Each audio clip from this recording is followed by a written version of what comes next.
authorized representative for the protection of the state language call the cartoon Masha and the Bear a KGB and FSB development? A thaw in relations. How the world press reacts to the appearance of American troops on the territory of Belarus. Details. A diplomatic scandal between Minsk and Kyiv. Ukraine predicted Lukashenka's future in the dustbin of history. What happened? Russia is ready for war outside Ukraine.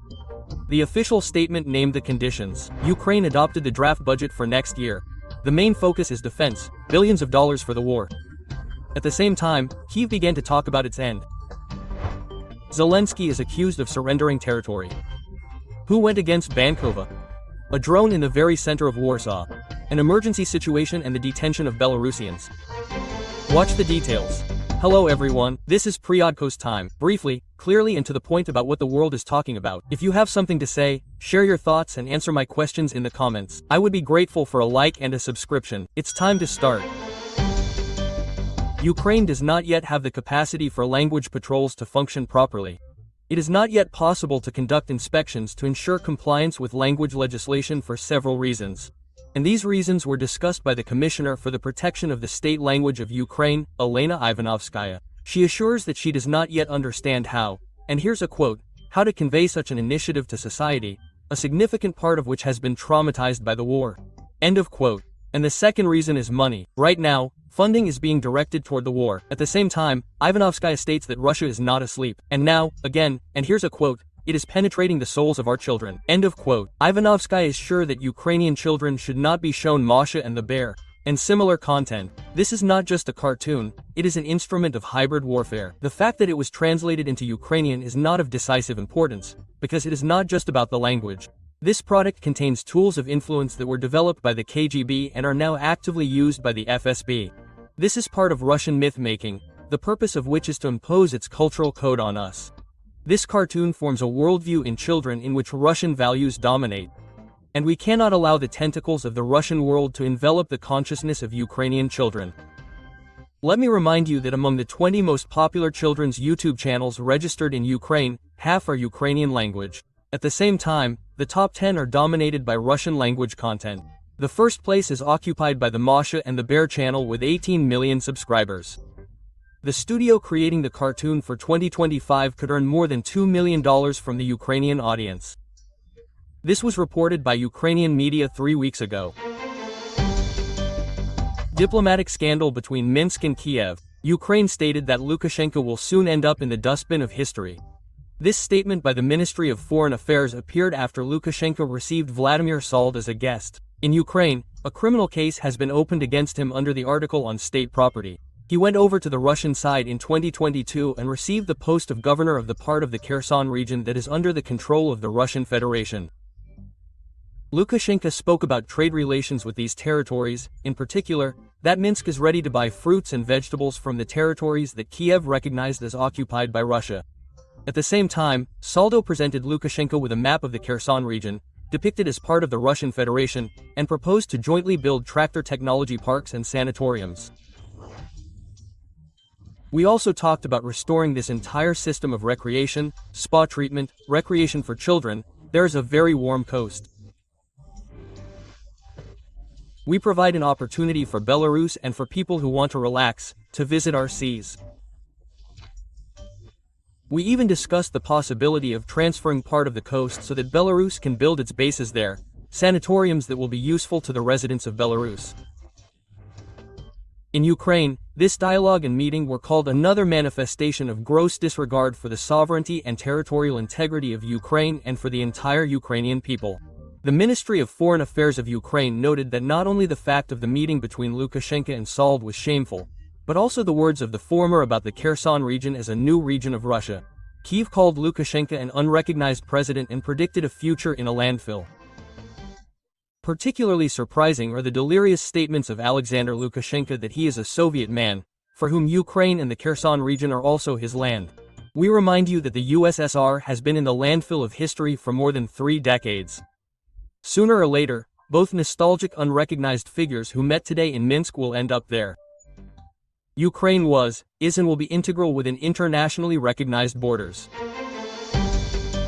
American military in Belarus. The world's attention is also riveted to the events at the West exercises. The US military suddenly appeared there. They became observers of the exercises. According to the Belarusian Defense Ministry, representatives of 23 countries, including 3 NATO countries, the United States, Turkey, and Hungary, are personally monitoring the exercises. The American side has not yet commented on reports of the presence of its military in Belarus.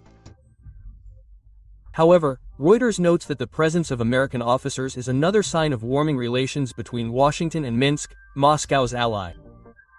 At the same time, the Zapad exercise is in its final stage. This was reported by Minister Krenin. He said that the maneuvers exceeded expectations, since it was possible to plan the deployment of weapons of greater destructive power. Also, according to Krenin, it was possible to work out the issues of using and countering drones. Further quote, "We will definitely continue the tradition of holding such an exercise, since it arouses such wild interest." End of quote. Let me remind you that the last Zapad exercises were held in September 2021, 5 months before Russian troops began an offensive in Ukraine, including from the territory of Belarus. The Germans closely but remotely followed the Zapad 2025 exercises. And now the German press is writing that after they are over, and let me remind you, on September 16th, the last day, Putin has 3 further options. And 2 of them are to send troops into battle. The publication Biel writes that Europe fears that the 30,000 troops deployed there could attack one of the NATO countries. Now I suggest you listen. According to Bild political observer Petr Thede, Putin now has 3 options. The troops will remain in place as a threat to the West. The troops will invade Ukraine from Belarus directly from the exercises. For now, all attention is focused on the troops in Belarus. Attack elsewhere. At the same time, according to this political observer, NATO countries are not ready for the force that Putin is demonstrating. He recalls the situation in Poland, when only a few of the large number of drones that flew in were shot down. At the same time, colossal sums were spent on this, €400,000 for one cheap drone. He compares this to shooting sparrows with cannons and says that Europeans resemble a 35-year-old child who moved out of his parents' house for the first time and faced serious problems. At the same time, Russia has already stated that if a no-fly zone is created over Ukraine and NATO starts shooting down Russian UAVs in the Ukrainian sky, then Moscow is ready for war with the alliance. But seriously, the implementation of the provocative idea of Kyiv and other idiots about creating a no-fly zone over Ukraine and the ability for NATO countries to shoot down our unmanned aerial vehicles will mean only one thing: a war between NATO and Russia. Things should be called by their proper names. At the same time, the Kremlin has stated that NATO is already at war with Russia. Peskov assures that there is no need to prove this statement. NATO is at war with Russia. NATO is at war with Russia. This is obvious and does not require any additional evidence. NATO is de facto involved in this war. NATO provides both indirect and direct support to the Kyiv regime. Therefore, it can be said with absolute certainty that NATO is at war with Russia. NATO declared last year that such a formulation by the Kremlin is a myth. The official website of the alliance states that NATO is not at war with Russia and is not a party to the war. NATO supports Ukraine in its right to self-defense, enshrined in the UN Charter. This was a quote. The war, or rather its end, was suddenly discussed in the Verkhovna Rada Committee on National Security, Defense and Intelligence. There, answering the question of whether it is necessary to introduce criminal liability for deputies who fled abroad or do not attend meetings, they stated that they support such an initiative. And in general, everything that concerns military affairs is adopted quickly in Parliament. By the way, the phrase was also heard that the war is coming to an end. I would like to remind you that from the first days of the war, from the first hours of the war, let's say, when the conversation was about the security and defense sector, about defense capability, there was complete consolidation of the audience. Now, when it is obvious that the war is moving towards an end, some admit it, some do not, but in fact we are moving in this direction. Certain political actions are already beginning in certain political forces. Well, the Ministry of Finance has a completely different forecast, and it is in line with what was recently discussed in the EU. The war will last for another year for sure. The Minister of Finance, when asked what wish he would grant if he had a magic wand, answered that Ukraine needs money, and the people need to be prepared for the fact that the hostilities will not subside. Let's listen. We need money. We need it more than this year, because the war continues. We have not yet seen its final stage. We must prepare our military, our people for another year of hostilities. Therefore, we need funds, in fact, about 16 billion euros. And I also hope that we will receive them, find this money with our partners and thus be able to form our budget. Meanwhile, in Ukraine, the Cabinet of Ministers adopted the draft state budget for 2026 the day before. It is planned to allocate almost 3 trillion hryvnias for defense. This is approximately $60 billion. They will also allocate money for a single marathon, writes one of the deputies. And so that you have no doubts, money for a single marathon has also been traditionally allocated. More than 1.5 billion hryvnias for the marathon in the budget. Plus, like last year, about 80 million for the Rada TV channel. As always, about 100 million will be sent there from the budget and visits for a film kit related to Minsk. Russian troops are moving west. Military analysts note new advances by Russians in several regions of Ukraine at once in their movement from the east to the west of the country, in particular in the Dnipropetrovsk, Zaporizhia and Donetsk regions. At the same time, Ukraine admitted that Zelenskyy is behind the surrender of Ukrainian territories. This was done by MP Mariana Bezugla, who has repeatedly found herself in scandals due to her publications on social networks. In particular, let me remind you that she systematically criticizes the commander-in-chief of the armed forces of Ukraine Syrsky and has repeatedly hinted that it is time for him to leave his post. This is all entirely Zelenskyy's responsibility. It is impossible to ignore reality during this time. Or is this the plan? They are not listening to me. The president's behavior and his lack of demand for critical changes in the work and leadership of the defense forces are probably also due to the obvious lack of mass demand in Ukrainian society for changes in the army. We continue to believe in the armed forces of Ukraine, avoid the armed forces of Ukraine, or, having fallen into the system, try to resolve the armed forces of Ukraine in different ways. A minority fights, and an even smaller minority is ideological. Meanwhile, Syrsky remains in his post, but at the same time organized a purge. He dismissed the commanders of 2 corps, the head of the 17th Corps, Volodymyr Solenko, and the 20th Corps, Maxim Kidugin. Ukrainian media write that this is due to the loss of positions in the areas of responsibility of these corps. The 17th Corps, which was headed by Solenko, is located in the Zaporizhia region, where the defense forces recently lost the village of Kamenskoye and part of the settlement of Plavny, located on the banks of the Dnieper. The 20th Corps, which was headed by Kidugin, is located on the border of the Donetsk and Dnipropetrovsk regions, where the Russians managed to break through to Dnipropetrovsk region. The Ukrainian General Staff confirmed the information that appeared in the media and also voiced the official version. The consequences of ineffective leadership in the areas of responsibility were, first of all, the loss of personnel and the loss of territory in the areas of responsibility in the Zaporizhia and Novopavlovsk directions.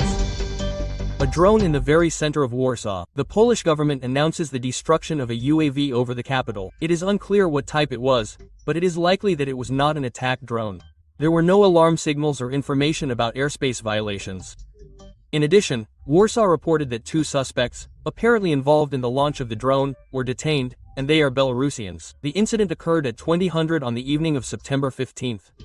The State Security Service has just neutralized the drone that was operating over the government buildings of Parkova and Belvedere. 2 Belarusian citizens have been detained. The police are investigating the circumstances of the incident. A complete blockade of Israel. The joint communiqué published following the Emergency Arab Islamic Summit in Doha calls for a review of diplomatic and economic relations with Israel after its unprecedented airstrikes on Qatar. The document also contains a categorical rejection of any attempts to justify such an attack. In addition, the member countries of the Organization of Islamic Cooperation must, quote, take all possible measures to facilitate the execution of arrest warrants issued by the International Criminal Court against those who have committed crimes against the Palestinian people. There are 25 points in the Konik.